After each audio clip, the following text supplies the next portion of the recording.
ونو اکڑا احسان اکڑا مسلمان سر دنیا کے درب کی بدل رو را اللہ تعالی عقبا کے درب کی بدل رو را اللہ تعالی عقبا کے. دا ملګری وایي چې د منزل په هفته کې د ختم منزل ختم دی ته وایي که نه د قرآن مجید کې اووه منزلونه دي. خیال کې راغله فمی بشوقن اولنی شروع کېږي د سورت فاتحې نه، دویم منزل شروع کېږي د سوره مائدې نه، او دریم شروع کېږي د ابتدا کې یا راځي، د سورت په ابتدا کې یا راځي. بل د قاف نو دا اووم بلکې په دې قرآن مجید کې لیکلي دغې ته ضرورت هم نشته. قرآن مجید اول منزل، دویم منزل، دریم منزل. نو اول منزل به ته ووایې د خالی پورس تقریبا 400 د پاس 4 سپارې، دویم به ووایې د اتوار پورس، دریم به ووایې د ګل پورس، څلورم به ووایې د نهې پورس منګل، پنځم به ووایې د شورو پورس بد، شپږم به ووایې د جمعې پورس. خیال کې راغله شپږم که نه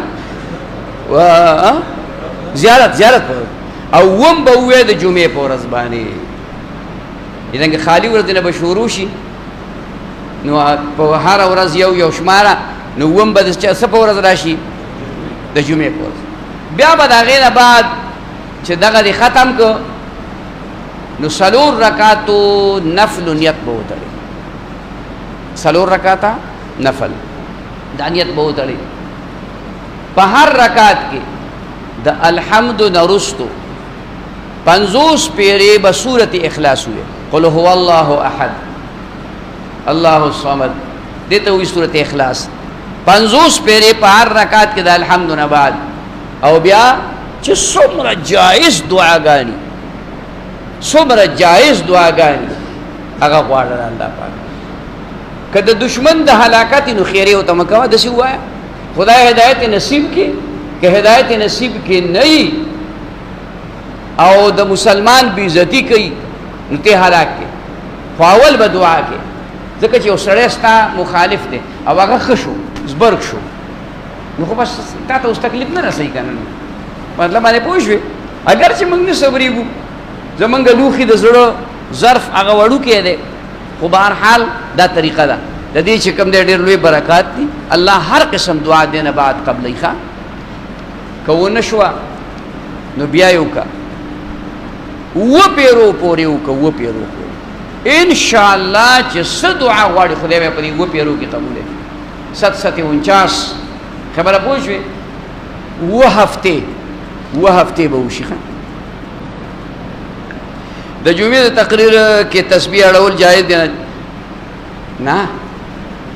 چې کله امام بیان کوي نو هغه تا ته کوي، نو چې ته ځان لګیا چې استغفر الله ربي اللهم صل لا اله الا الله لا اله الا تا خبره واورېده نو دا خبره به په نیمو غوږونو واورې.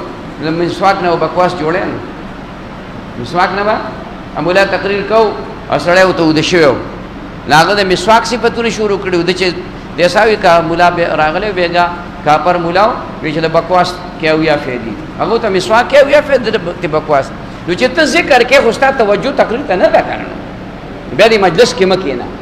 کوم مجلس کې چې بیان کېږي هغې کې مه که ستا ثواب غرضي نو ثواب دې په دې تقریر اورېدو کې ډېر دی. خیال کې مې راغله نو توجه خرابېږي.